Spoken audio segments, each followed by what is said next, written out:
What it do, Sports Betting Nation? Aces High here with you. It's our college football preview episode here on Thursday night.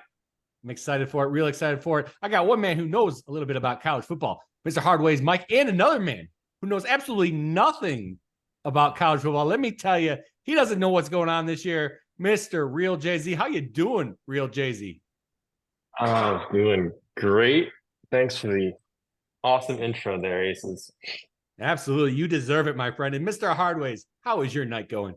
As always, when the Bears are playing Aces, I am apoplectic. The Bears are currently losing on Thursday Night Football. For some reason, the schedule makers decided to put two of the worst teams in the league on Thursday Night Football. I got to turn this off because we're talking college football tonight. This is our Week 11 preview show, so let's dig in, shall we?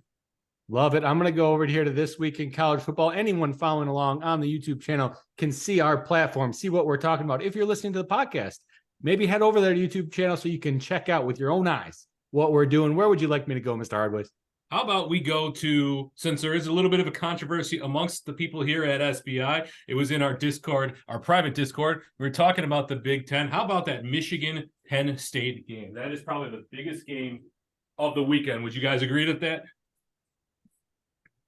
Absolutely. It is a huge game with huge playoff implications and huge Big Ten implications. So yeah, let's get started there. So, Mr. Jay-Z, the spread here we're looking at, we are on our Big Ten page in our This Week in College Football page on sportsbettingintel.com. We've got plus 4.5 for Penn State as the best line there, or -5, -110 for Michigan. Are you surprised at this spread? 4.5 for Penn State. Now, if you listen to the college football rundown with Woj and Wall, they were talking about how Penn State is not getting the respect that they are due this year. Where do you think the spread should be? Is this correct? Did the odds makers get it right? I think it's all right there. I expect Michigan to come out and play well like they have all year. I do agree. Penn State has had a good year. They've played Ohio State in a good matchup earlier. So yeah, I mean, I'm okay with where it's at. Interesting. I would have thought this would have been closer to 6.5 if I was making this line, but the odds makers are giving Penn State respect here. Aces, I want to get your opinion on that as well, because I know that you think highly of that Franklin team there at Penn State, the Nittany Lions.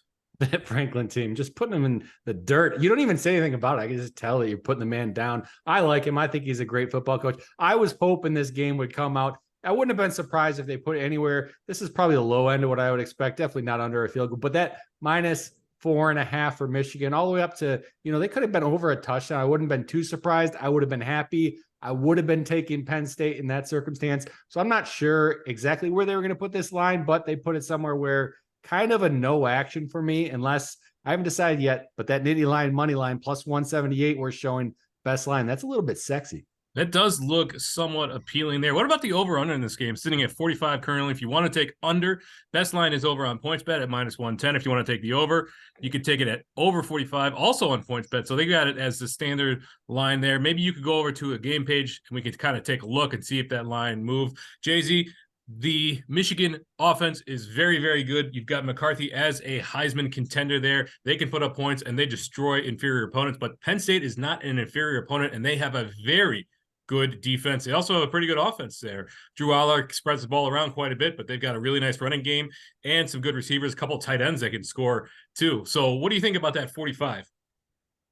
That I found a little more interesting than the spread, to be honest. I mean, both teams are putting up about 40 points a game. This kind of stems into what Aces was alluding to earlier. Although when you look at Michigan's schedule this year, they've obviously dominated everyone they've played. But at this point, who have they played? That's where this will become the interesting game. This game, and obviously the Ohio State game a few weeks out, of what Michigan can do against a strong Big Ten opponent. Yeah, I like that over at 45. It is not out of reach for either of these teams.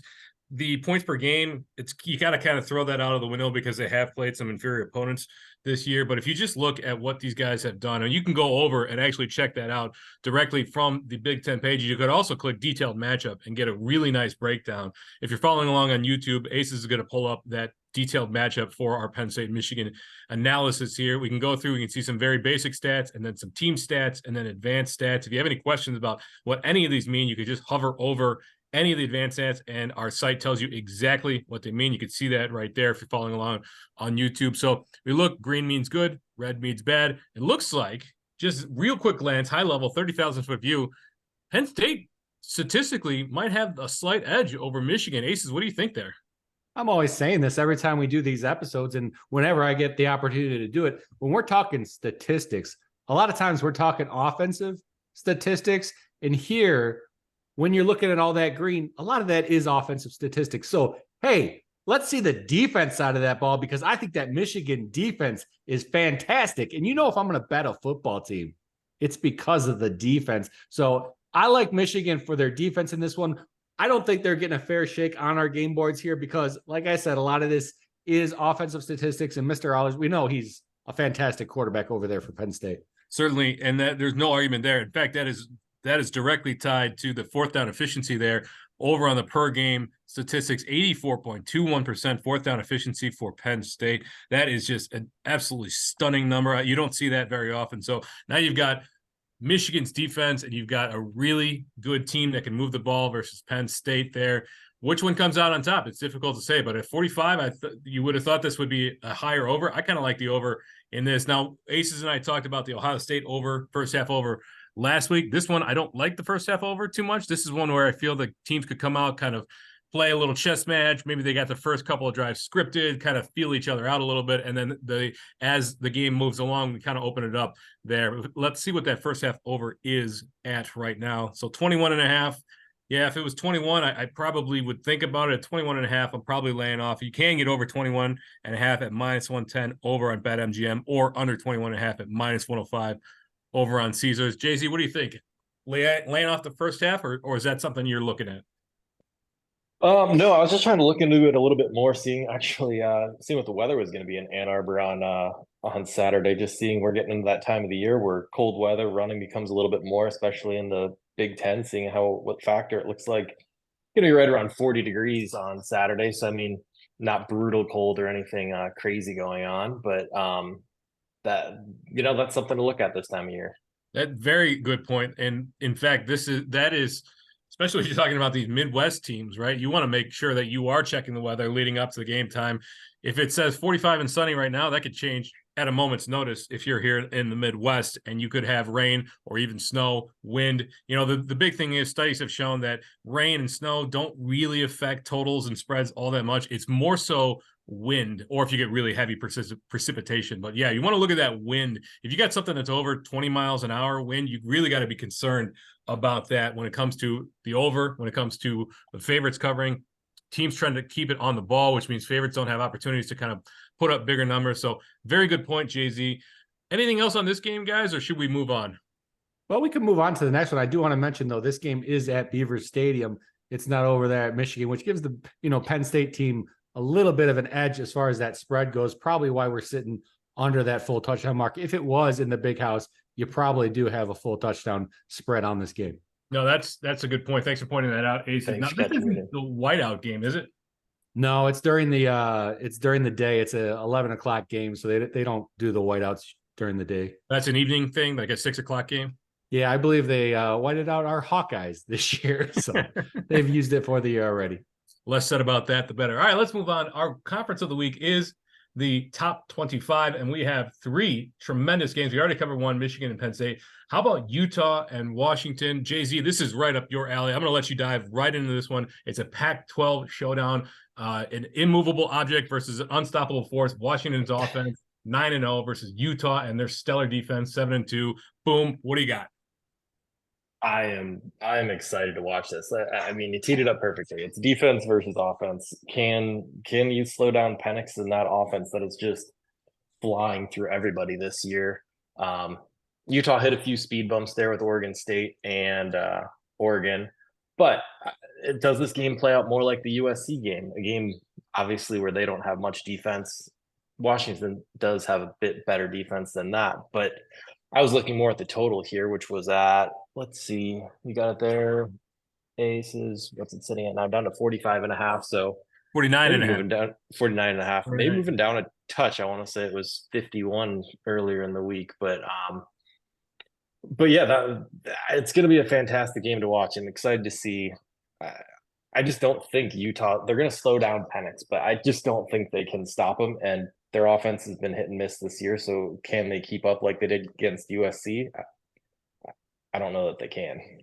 Now, Aces had just pulled up the game page, and he's pulled up the graph showing the total movement for this particular line, which is 51. As you can see, the 51 was an alternative line there at minus 168 or so. It got bet all the way down. It's almost to the main line and then jumped a little bit here last night or yesterday afternoon, and then it's back up. So it is the line there. Now it has moved down, as you said, from that 51 where it probably opened to, I wouldn't surprise me if it ticks down a little bit. Utah's a bit of an enigma this year. They've been hot and cold on offense, but they've been great on defense. You know, that offense is doing it without Cameron Rising, without their starting tight, who's that? Brant Kuithe, I believe it was their starting tight end, supposed to be their tight end coming into this year.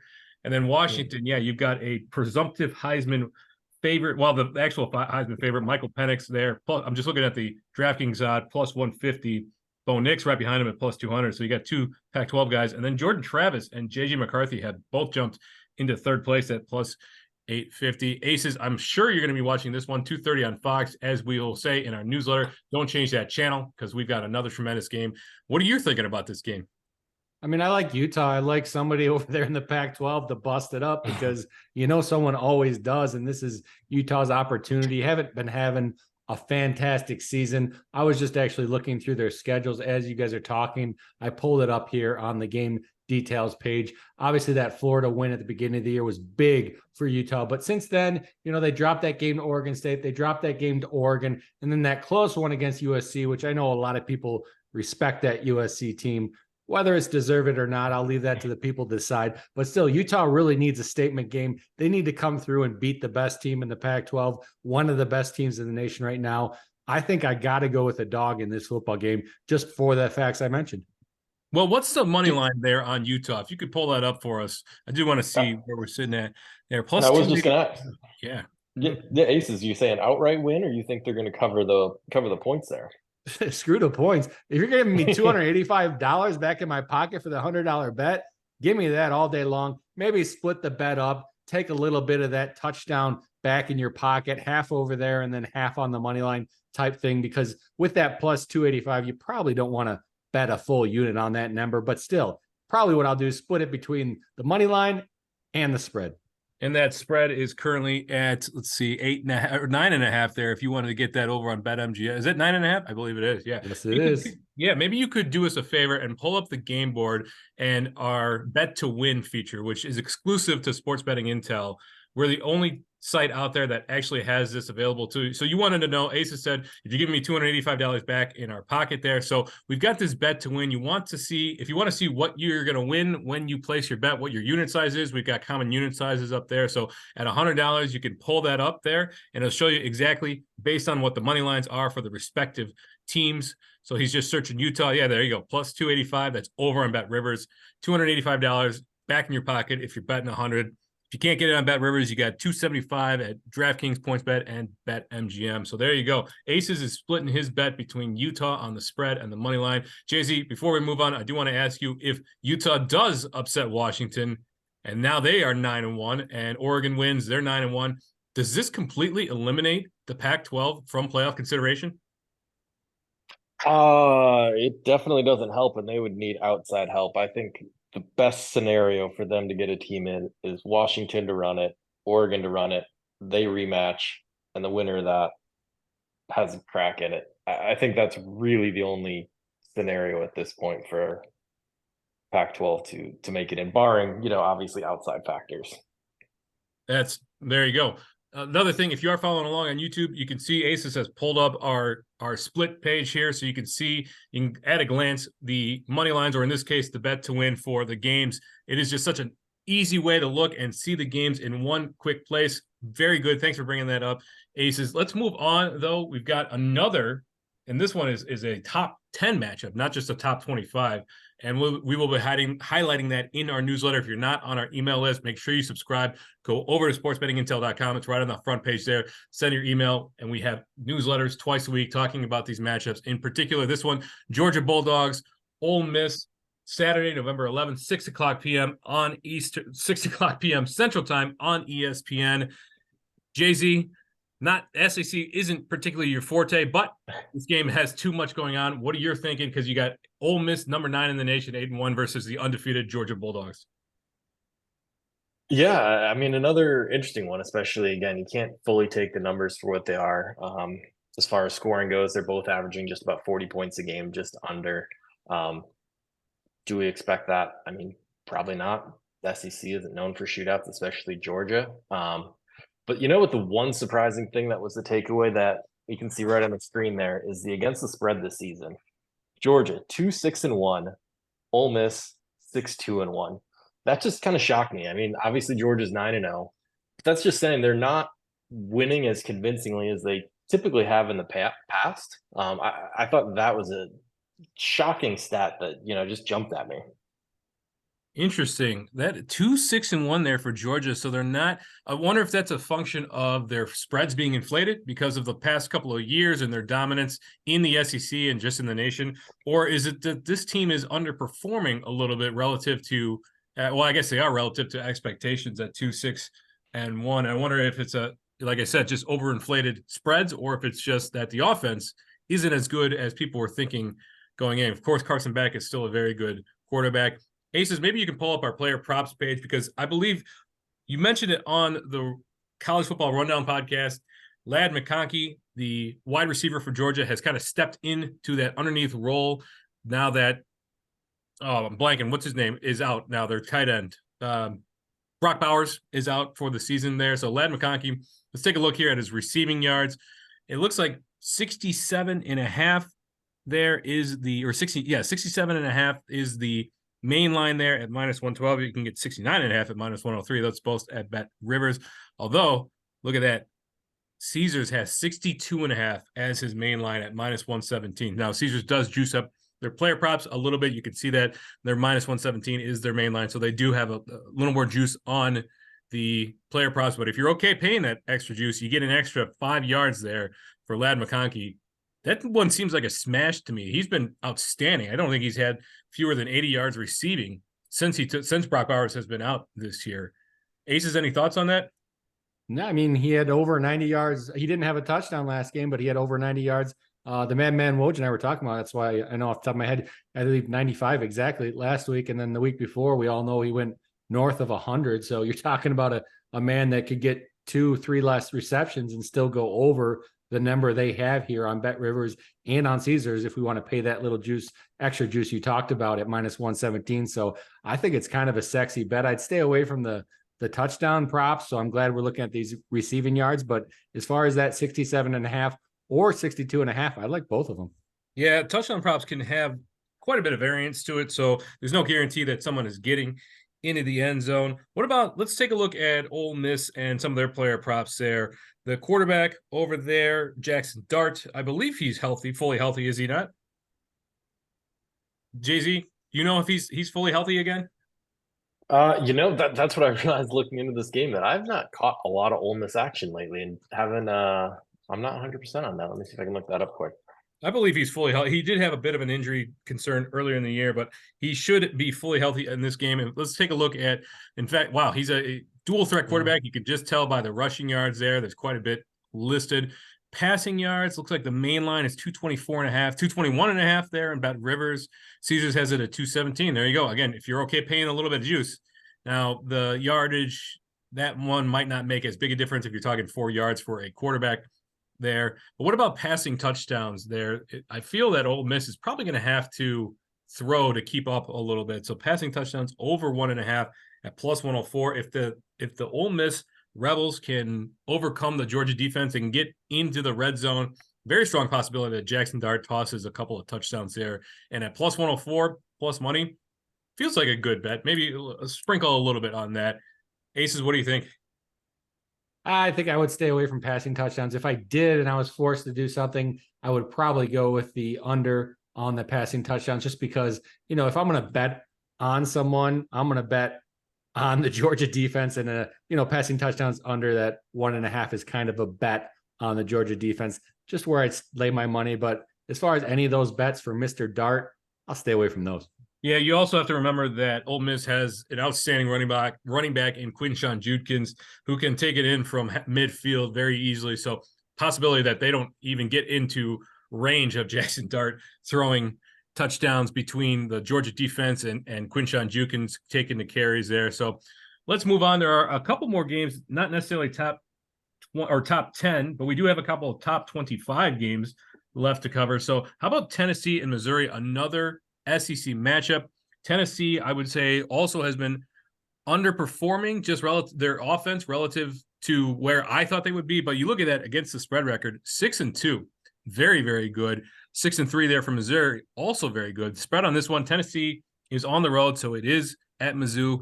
Tennessee, though, is the favorite, -118 on DraftKings, best line there, or you can get Missouri +110 on Caesars, spread -1.5, either at BetMGM or +1.5 over on PointsBet. Jay-Z, again, SEC, so maybe not right up your alley, but what do you think about these two teams? A couple of surprise contenders there in the top 15. Oh yeah, for sure. I think Tennessee was a little more expected to be there. Maybe not by you and your Joe Milton fandom, but Missouri definitely a shocker. I think this season they've done quite well at 7-2. I mean, losses last week to Georgia, which obviously who doesn't lose to Georgia, but again, that was a tight game late and without a turnover. I mean, they had a chance. So I mean, they've been playing competitive and obviously winning most of the way. So I mean, 1.5 money line. Well, what's the best money line we got on Missouri there? Looks like +110 there on Caesars. So that is, this one's a tough one to call because Tennessee is good, but Joe Milton can be suspect. I mean, if you talk to the Madman Woj, he would say that Joe Milton should be kicked to the curb right off the bat. But Missouri also very good, kind of flown under the radar a little bit. Brady Cook, very good, very good. He's been very good this year. Tough to take anything away from him, but they don't really have much of a running game to speak of. It's a lot. Well, I mean, Cody Schrader's been pretty good, but I don't know. Luther Burton has been outstanding this year for Missouri. So definitely a passing team for sure. Look at that schedule here. I'm just taking a look. Let's see. Tennessee loses to Florida. Florida has been another schizophrenic team this year. They lost to Alabama. No surprise there. They did play Alabama tough for that first half. Over on the other side, Missouri losing to LSU. I don't know what to make of that LSU team. And then, of course, they lost to Georgia, as Jay-Z brought up earlier in there just a few minutes ago. So, yeah, I'm not sure which way I'd be going. I think we have to check, though. Aces, if you could pull up, I just want to see what the interception line is on Joe Milton, just out of respect for the Madman Woj, because he would want us to take a look at this because he has a personal vendetta against Joe Milton for whatever reason. Well, with that said, as we're talking about, I mean, Missouri hasn't been the strongest defensive team this year. They've been kind of in some back and forth shootouts more than anything. I mean, not the crazy high scoring games, but I mean, their defense is giving up about 24 points a game. So I mean, they're not one of those standout defenses you think of week in, week out. No, but he is favored to throw an interception there on DraftKings, -125 versus -105 for the under. So over -125. So it's Missouri, again, you're right, not a terribly standout defense. Joe Milton is, though, favored by a little bit to throw an interception. Aces, what do you think about this game? Do you think the over-under is appropriate sitting there at, I believe it's 55.5, 57 now, isn't it? There you go, 57. Who knows? If anyone heard me on the college football rundown, I had a nice little slide on Missouri saying that last week Georgia had a bye week because it was a little shot at Missouri. It's just not a football team I respect. You both know, you should know by now, Tennessee is not a football team I respect either. So, hey, you want to go bet on this garbage can of a game? Go ahead, be my guest. It could be so random though. You know, if it came out and it was a 14-16 score somehow, it wouldn't surprise me. If you got a 32-26 game somehow, that wouldn't surprise me either with these two teams that I don't give any respect for and just wouldn't bet on them either way. Well, that's fair. I'm sorry, JC, go ahead there. Respect to you for pulling out 32-26. I had to think of the weirdest numbers I could, and then that's what came to my mind for college football, let me tell you. Scoregami at its finest. Yeah, so I guess we'll see what happens in this game. I'm not entirely sure that I will be betting on. I'll definitely be watching it, though. How about we swap back to the Pac-12, right up Jay-Z's alley, and we talk about a game that does also have playoff implications in number 6 Oregon versus USC, who is no longer ranked. Believe it or not, they've lost 3 games or 7-3. Oregon 8-1. Their one loss to Washington there. That spread though, minus 15.5 or minus 15.5. That's a lot. So the odds makers don't think much of USC anymore this year. Jay-Z, I'm going to let you take it from here. Oregon is your team. What are your thoughts? Completely unbiased, of course. Unbiased, of course, but no surprise that USC is not ranked. They hung on much longer than I thought they should, the way they've been playing this year. But moving that aside, actually, Asa, if you want to bring up the game preview page there, or the detailed matchup, shocking just to go down and look at actually the yards per game. As prolific as we say USC's offense is, Oregon's got them in every category, which is kind of surprising because Oregon hasn't been their fast-paced offense as you usually expect. They've slowed it down, been more methodical, but they're still clearly scoring at a good rate. I mean, skewed with a few of those massive wins they had earlier in the year. But I don't know, that 14.5 does seem like a big number to cover. Just knowing that USC does put up points, would I be surprised if it happened? No, but that's probably one I'd avoid. Also, kind of like mentioned in the newsletter going out, the total sitting at, is it up to 75 now? 75. Massive number. But again, just kind of like I said, Oregon scores, but they're not scoring at a huge clip. They're not just flying down the field like, I don't know, someone like Washington is just scoring at a low, keeping a low time of possession. And I don't think they're trying to blow teams out at this point. So I can see it going under with Oregon just possessing more. Their defense, I think, is also underrated this season, giving up 16 points a game. That one, if anything, I'm looking at more the under of this, crazy game. But again, I wouldn't hold me to that because clearly, just like Washington, who knows? USC seems to just get teams in shootouts, and who knows what's going to happen? Maybe they'll put up 96 again. That they do. They do tend to get into shootouts. And as we've talked about on this podcast many times before, until Lincoln Riley decides to invest in the defense, USC is just going to give up points. I mean, Bo Nix is the second favorite right now for the Heisman. He's been outstanding this year. Bucky Irving had a bit of a injury scare earlier in the week, but he looks like he's on track to play. So that ground game's very good. Troy Franklin, right? What's the other guy's name there? Trey Holden, outstanding Tez wide Johnson. receiver. Yes, Tez Johnson. Thank you very much, Jay-Z. So, yeah, I mean, Oregon offense, I mean, if they want to get back into the playoff consideration, they've got to beat Washington, assuming they both make it to the Pac-12 championship there. And then they've also got to put some points out there in order to kind of bolster the resume, I would think. I think the deciders there really want to see them. If they can take down this USC team and cover the spread and really put a hurt on them, I think it increases their chances of getting into the playoffs, assuming, though, they beat Washington again in the Pac-12 championship. Aces, 75, you taking the over? No, I wouldn't take the over. One thing that the real Jay-Z was talking about, and our stats over here on SBI are correct. There's nothing wrong with them. I want to bring this up, though. This is where your college football knowledge has to come in a little bit, because you're looking at these stats, and even the real Jay-Z mentioned it themselves. They've had a couple outlier football games. So, yes, the Oregon Ducks, as good as that USC offense is, the Oregon Ducks are green here in all these offensive categories. You got to remember, they played week 1 Portland State, and they scored 81 points against Portland State. So those numbers are in these stats. They're baked in here. You got to remember that when you're making bets, when you're using statistics to make bets. We also have to remember last week in itself, what was it, 63 points they scored, real Jay-Z? I believe it was 63. We can look at the game schedule down here. California, yes, 63. So there's a couple outlier games right there that are helping them with this green. So make sure you're remembering how important that is, considering those two facts. Just don't take it blatantly and run with it.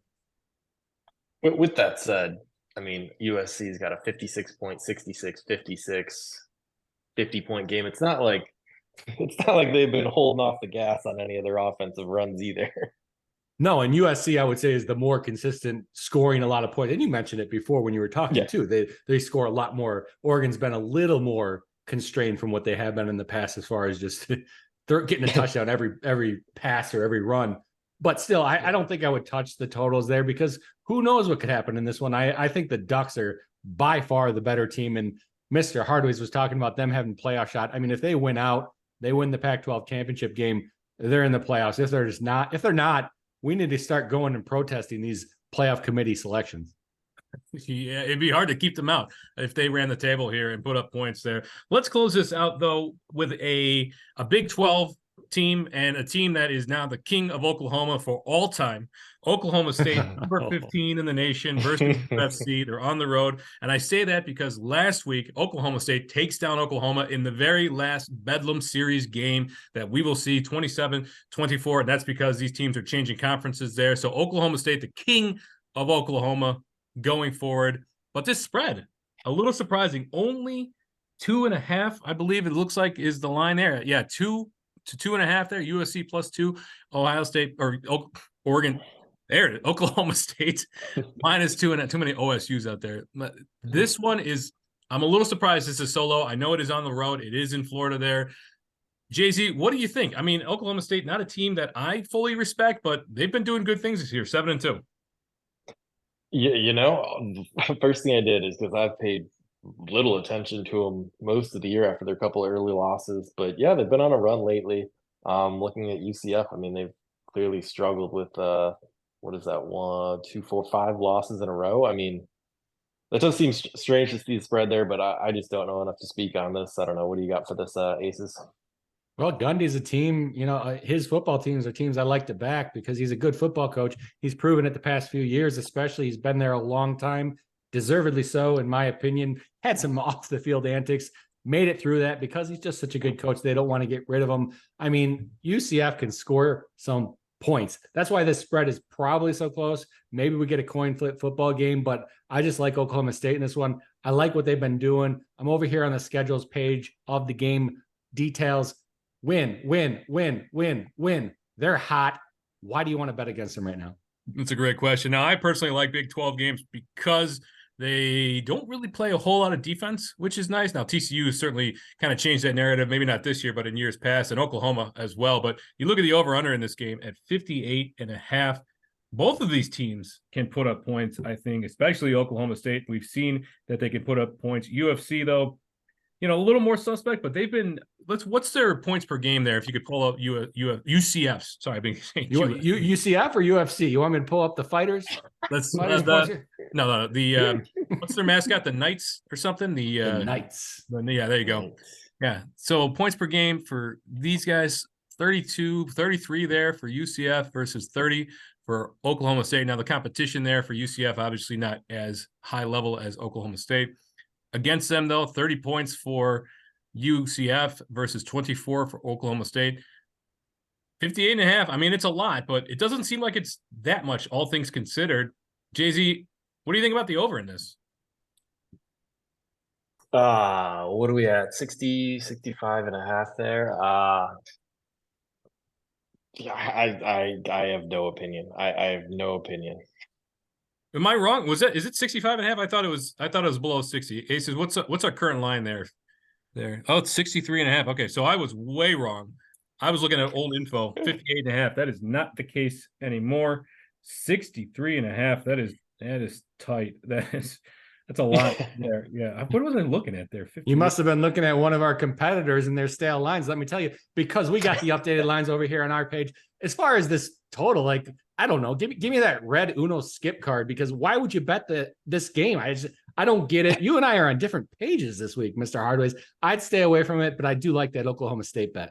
Certainly seems to be. Well, that'll be it for us tonight. We've covered quite a bit of the top 25, which again is our conference of the week. Make sure you subscribe to our newsletter to get more detailed breakdowns on these games and more. And of course, you can go over to our website, sportsbettingintel.com, where you can find our game boards, our game pages, breakdowns, everything you need this week in college football to bet the games. This is what we do every weekend as we go into, in this case, week 11. Now, of course, we got to show player props and our favorite player prop. They don't have them up yet. The real Jay-Z was saved. His his props aren't up yet. Nothing yet. For those who are viewers. Sorry, go ahead, JC. Don't worry. In the fantasy league, I decided to hedge that bet this week and took they're playing Auburn, so I took their defense. So when he throws a pick, I'll get some points for it. There you go. You're getting That's some points, my friend. Gutsy call there. Yeah. For those who are new viewers here, we love betting on KJ Jefferson and his interception statistic or his interception line because he just loves throwing interceptions. We don't know why, but the real Jay-Z loves this guy. He is a interception. He's a turnover machine. So that'll be it. I do want to leave the viewers with a plus EV bet before we close out because I was just looking through our plus EV scanner.